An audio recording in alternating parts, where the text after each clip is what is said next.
Something পাইসি চ্যানেলে তোমাদের সবাইকে স্বাগতম। চলে এসেছি নতুন একটা ভিডিও নিয়ে। আর আজকের ভিডিওতে আমরা নবম শ্রেণীর গণিত বইয়ের ষষ্ঠ অধ্যায় অর্থাৎ পরিমাপের ত্রিকোণমিতি অধ্যায়টির 14তম পর্ব নিয়ে আলোচনা করব।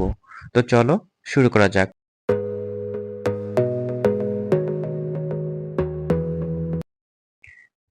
এই পর্বে আমরা নবম শ্রেণীর গণিত বইয়ের ষষ্ঠ অধ্যায় অর্থাৎ পরিমাপের ত্রিকোণমিতি অধ্যায়টির অনুশীলনীর 9 নং কোশ্চেন সমাধান করব। এই অঙ্কটা তোমাদের জন্য খুবই গুরুত্বপূর্ণ এবং অঙ্কটা বুঝতে পারলে খুবই সহজ। তো এখানে আমি খুব সহজে তোমাদের বোঝানোর চেষ্টা করেছি, আশা করি তোমরা বুঝতে পারবে। তো চলো শুরু করি। এখানে প্রথমত আমরা একটা সমুদ্র অঙ্কন করে নিলাম। তো ধরে নিলাম যে এটা একটা সমুদ্র যেখানে ঢেউ হচ্ছে এবং এই সমুদ্রের তীরে একটি টাওয়ার আছে, যে টাওয়ারের শীর্ষে বা টাওয়ারের উপরে বসে এটাকে তোমরা লাইট হাউস ধরতে পারো। তো এই লাইট হাউসের উপরে বসে একজন মানুষ সমুদ্র পর্যবেক্ষণ করছে। তো যখন উনি পর্যবেক্ষণ করতেছে তখন দেখে যে একটা জাহাজ বন্দরের দিকে এগিয়ে আসতেছে, অর্থাৎ এই সমুদ্রের তীরে একটা বন্দর আছে, ওই বন্দরের দিকে জাহাজটা আসতেছে। আর উনি ওই লাইট হাউস বা টাওয়ারের উপরে বসে ওই জাহাজগুলোকে পর্যবেক্ষণ করতেছে। এখন উনি যখন প্রথম ওই জাহাজটাকে দেখে তখন ওই জাহাজটা যে অবস্থানে ছিল ওই ওই অবস্থানে, অর্থাৎ জাহাজটিকে প্রথম যেখানে সে লক্ষ্য করে ওই অবস্থানে জাহাজটির অবনতি কোণ ছিল হচ্ছে 30 ডিগ্রি টাওয়ারের সাথে। তো আমরা জানি যে অবনতি কোণ অবশ্যই একটা অনুভূমিক রেখার নিচে হয়। তো উনি যেখানে যেখানে বসে জাহাজটা পর্যবেক্ষণ করতেছিল ওই জায়গাটার সাথে আমরা একটা সোজা রেখা অঙ্কন করে নিলাম, যে রেখাটার নাম দিলাম আমরা অনুভূমিক রেখা, এবং ওই অনুভূমিক রেখার সাথে 30 ডিগ্রি কোণ করে অবনতি কোণটা তৈরি হবে। কারণ হচ্ছে জাহাজটার অবনতি কোণ ওই সময় 30 ডিগ্রি ছিল, তাই আমরা অনুভূমিক রেখার নিচে হচ্ছে 30 ডিগ্রি কোণটা দিব। এবং এখানে বলা হয়েছে যে কিছুক্ষণ পর লোকটি দেখলো জাহাজটির অবনতি কোণ 45 ডিগ্রি, অর্থাৎ জাহাজটা প্রথমে যে অবস্থানে ছিল ওই অবস্থান থেকে বন্দরের দিকে কিছুটা এগিয়ে আসবে। তো আমরা ধরে নিলাম যে জাহাজটা এই বিন্দু থেকে প্রথমত ছিল এই বিন্দুতে, তারপরে এই বিন্দুতে এগিয়ে আসছে এবং এইখানে ওই জাহাজটার অবনতি কোণ 45 ডিগ্রি, অর্থাৎ ওই লোকটার সাথে জাহাজটার অবনতি কোণ হলো 45 ডিগ্রি। তো আমরা অবশ্যই এই যে অনুভূমিক রেখার সাথে 45 ডিগ্রি কোণ অঙ্কন করতে পারি। এখন আমরা এই সমুদ্রের যে পানির যে পৃষ্ঠ, এই পৃষ্ঠ বরাবর একটা রেখা অঙ্কন করে দিলাম। অঙ্কন করে দিয়ে দেখলাম যে এখানে একটা ত্রিভুজ অঙ্কন হয়ে গেল এবং এখানে প্রথম যে বিন্দুতে জাহাজটা ছিল ওই বিন্দুতে হচ্ছে 30 ডিগ্রি কোণ আমরা সমুদ্রের পৃষ্ঠের সাথে লিখতে পারি। কারণ হচ্ছে আমরা জানি এই উপরে যে অবনতি কোণ 30 ডিগ্রি, এই কোণ এবং নিচের এই কোণ হচ্ছে পরস্পর একান্তর কোণ, এবং একান্তর কোণ হওয়ার কারণে এই দুটো হচ্ছে পরস্পর সমান হবে। এবং একইভাবে এই যে 45 ডিগ্রি অবনতি কোণ তৈরি হয়েছিল, এই 45 ডিগ্রি অবনতি কোণ এবং নিচের এই যে ছোট ত্রিভুজটা অর্থাৎ দ্বিতীয় অবস্থানের জাহাজটির যে অবস্থান, এই অবস্থানের সাথে সমুদ্র পৃষ্ঠের অবনতি কোণ হবে 45 ডিগ্রি, কারণ এটাও একইভাবে একান্তর কোণ। এখন জাহাজটা হচ্ছে এই প্রথম যে অবস্থানে ছিল ওই অবস্থান থেকে দ্বিতীয় যে অবস্থানে আসছে, এই অবস্থানের দূরত্ব আমরা ধরে নিলাম হচ্ছে x, কারণ আমাদের হচ্ছে এই দূরত্ব বের করতে বলা হয়েছে যে তবে ওই সময়ে জাহাজটি কত দূরত্ব অতিক্রম করেছিল, অর্থাৎ আমাদের জাহাজের যে প্রথম বিন্দু C এবং শেষ বিন্দু D, এই দূরত্বটুকু কত সেটা আমাদের নির্ণয় করতে হবে। এবং এখানে বি বিন্দুতে সেই লাইট হাউস বা টাওয়ারটি আছে, সেই লাইট হাউসের উচ্চতা দিয়ে দিয়েছে, সেই উচ্চতা হচ্ছে 50 মিটার, যেটাকে আমরা এইচ ধরতে পারি। তো এখানে আমরা দুইটা ত্রিভুজ পেয়েছি, এখানে এ বি সি এই যে বড় ত্রিভুজটা এবং ছোট যে একটা ত্রিভুজ পেয়েছি অর্থাৎ এ বি ডি, এটাও একটা ত্রিভুজ। তো দুইটা ত্রিভুজ আমরা পেয়েছি। তো তোমাদের বলা হয়েছিল যে যখন তোমরা দুইটা ত্রিভুজ পাবে তখন তোমরা ছোট ত্রিভুজটা দিয়েই কাজ শুরু করবে। তো এখানে আমরা ছোট ত্রিভুজ এবিডি এই ত্রিভুজটা দিয়ে কাজ শুরু করছি। তো এখানে এবিডি ত্রিভুজের ক্ষেত্রে এবি হচ্ছে ওই টাওয়ারের উচ্চতা, বা হচ্ছে আমরা বলতে পারি এই ত্রিভুজের ক্ষেত্রে এই এবি হচ্ছে এই ত্রিভুজের লম্ব। তাই আমরা এবি সমান লম্ব সমান সমান টাওয়ারের উচ্চতা লিখতে পারি এবং এবং ইকুয়াল দিয়ে আমরা 50 লিখতে পারি, কারণ হচ্ছে এখানে টাওয়ারের উচ্চতা দেওয়া হয়েছিল 50 মিটার।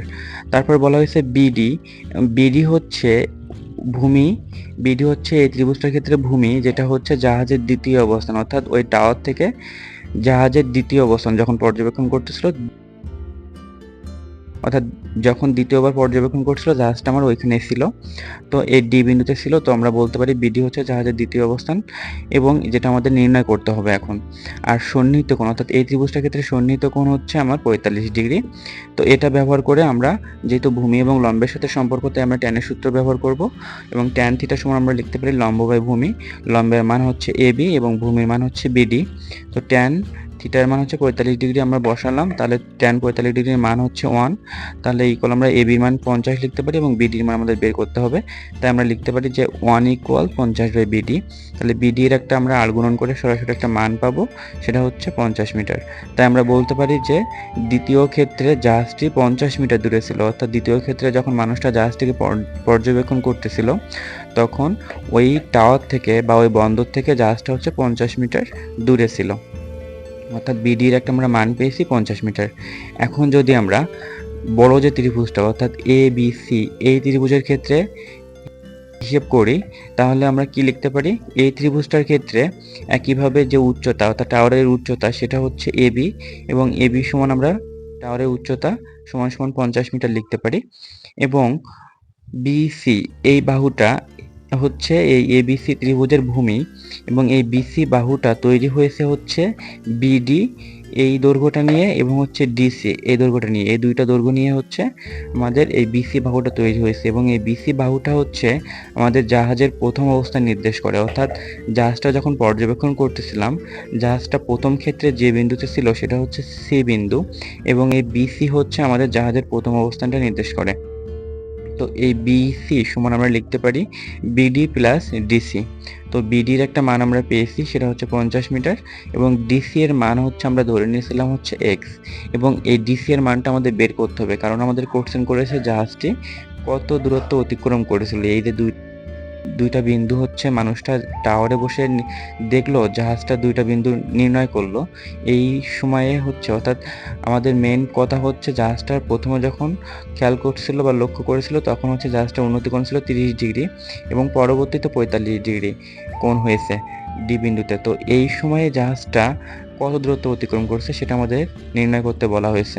তো প্রথম ক্ষেত্রে আমাদের সন্নিহিত কোণ হয়েছিল হচ্ছে 30 ডিগ্রি, বলা হয়েছে যে অবনতি কোণ প্রথম ক্ষেত্রে 30 ডিগ্রি হয়েছিল। তো এখানে আমরা লিখতে পারি যে সন্নিহিত কোণ এ সি বি সমান সমান হচ্ছে থিটা ইকুয়াল দিয়ে আমরা 30 ডিগ্রি লিখতে পারি। তো যেহেতু এখানেও হচ্ছে আমাদের লম্ব এবং ভূমির সাথে সম্পর্ক, তাই আমরা ট্যানের সূত্র ব্যবহার করতে পারি। তাই আমরা লিখতে পারি যে ট্যান থিটা ইকুয়াল লম্ব বাই ভূমি ইকুয়াল দিয়ে লম্বের মান হচ্ছে আমাদের এবি যেটা হচ্ছে টাওয়ারের উচ্চতা এবং ভূমি হচ্ছে আমাদের বিডি প্লাস ডিসি এবং একইভাবে আমরা ইকুয়াল দিয়ে লিখতে পারি যে এবি ইকুয়াল যেহেতু 50 মিটার আমরা 50 মিটার লিখতে পারি এবং বিডি প্লাস ডিসি, বিডি এর মান যেহেতু আমরা একটা পেয়েছি সেটা হচ্ছে 50 মিটার এবং ডিসি এর মান হচ্ছে এক্স, সেটা আমরা লিখলাম, তাহলে 50 প্লাস এক্স লিখলাম। এখন ট্যান থিটার মান হচ্ছে এখানে 30 ডিগ্রি, তো এখানে হচ্ছে আমরা ট্যান 30 ডিগ্রি ইকুয়াল লিখতে পারি 50 বাই 50 প্লাস এক্স। তারপরে আমরা ট্যান 30 ডিগ্রির মান আমরা জানি সবাই, ট্যান 30 ডিগ্রির মান হচ্ছে 1/√3। তো আমরা এখানে লিখবো 1/√3 ইকুয়াল হচ্ছে এ পাশে ছিল হচ্ছে 50 বাই 50 প্লাস এক্স, সেটা আমরা লিখলাম। এখন এখানে যদি আমরা আর গুণন করি তাহলে 50 প্লাস এক্স হচ্ছে অনেক সাথে গুণ হয়ে যায়, তাহলে আমরা লিখতে পারি 50 প্লাস এক্স ইকুয়াল হচ্ছে এই অনের নিচে যে √3 ছিল এই √3টা হচ্ছে ওপাশে 50 সাথে গুণ হয়ে যায়, তাহলে 50√3 আমরা লিখতে পারি। তাহলে এখানে এই যে এক্স এর সাথে যে প্লাস 50 আছে এই প্লাস 50টা ওপাশে গেলে হবে হচ্ছে -50, কিন্তু -50 লেখার আগে আমরা এই পাশে যে 50√3 ছিল সেই মানটা আমরা আগে লিখিনি। তো 50√3 লিখলে মান আসবে হচ্ছে 86.60। তো 86.60 থেকে এখন আমরা এই 50টা বিয়োগ করলে এক্স এর একটা আমরা মান পেয়ে যাব, সেই মানটা হবে হচ্ছে 36.60। অর্থাৎ আমরা এখানে এক্স এর একটা মান পেয়েছি সেটা হচ্ছে 36.60 মিটার। তো এখানে আমরা যদি একটু উপরে খেয়াল করি, এখানে আমাদের বলা হয়েছিল যে তবে ওই সময়ে অর্থাৎ অবনতি কোণ যদি 30 থেকে 45 হয়, তবে ওই সময়ে জাহাজটি কত দূরত্ব অতিক্রম করেছিল? তো আমরা এখানে চিত্রে দেখিয়েছিলাম যে জাহাজটি আমাদের সি বিন্দু থেকে ডি বিন্দুতে আসছে এবং এই দূরত্বটা হচ্ছে ওই সময় সে অতিক্রম করেছিল, অর্থাৎ x মিটার দূরত্ব অতিক্রম করেছিল। তো আমরা যেহেতু এখানে x এর একটা মান পেয়েছি, তাই আমরা বলতে পারি যে জাহাজটি ওই সময়ে 36.60 মিটার দূরত্ব অতিক্রম করেছিল। তো চলো আমরা একটু রিভিউ করি আমরা কিভাবে সমস্যাটা সমাধান করি। আবার একটু বোঝার চেষ্টা করি। এখানে বলা হয়েছে যে পর্যবেক্ষণের সময় অর্থাৎ সাগর পর্যবেক্ষণের সময় একজন লোক দেখলো যে একটি জাহাজ বন্দরের দিকে আসছে। তখন জাহাজটির অবনতি কোণ ছিল 30 ডিগ্রি। অর্থাৎ যখন সে প্রথম পর্যবেক্ষণ করছে তখন ওই বিন্দুতে ছিল হচ্ছে জাহাজটির অবনতি কোণ 30 ডিগ্রি এবং অবনতি কোণ যেহেতু বলছে, তাই আমরা ওই মানুষটা থেকে সোজাসুজি একটা রেখা অঙ্কন করে নেব, যেটাকে আমরা বলবো অনুভূমিক রেখা। এবং অনুভূমিক রেখার সাথে যে জাহাজটার যে দৃষ্টিরেখা, সেই দৃষ্টিরেখা 30 ডিগ্রি কোণ উৎপন্ন করছে এবং এই 30 ডিগ্রি কোণটা হচ্ছে এই যে ত্রিভুজটার সাথে অর্থাৎ সমুদ্র পৃষ্ঠের সাথে 30 ডিগ্রি কোণ হিসেবে আমরা লিখতে পারবো, কারণ এটা হচ্ছে পরস্পর একান্তর কোণ এবং একান্তর কোণ পরস্পর সমান হয়।